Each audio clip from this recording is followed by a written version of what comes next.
This is going to be a video tutorial on how to display or remove the Bookmarks bar on the Epic Privacy browser. I will be using a desktop PC for this.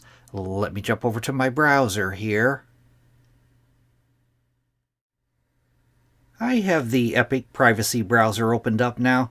To display or hide your Bookmarks bar, if you look up top here, you can see my Bookmarks bar is being displayed. But to display it or remove it, there's different ways to do it. The way that I'm going to show you, go off to the upper right hand corner, up to the three-dot menu. You want to click on that.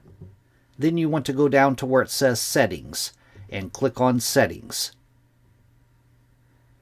Now on the Settings page, the pane off to the left hand side, you want to go down to where it says Appearance and click on Appearance.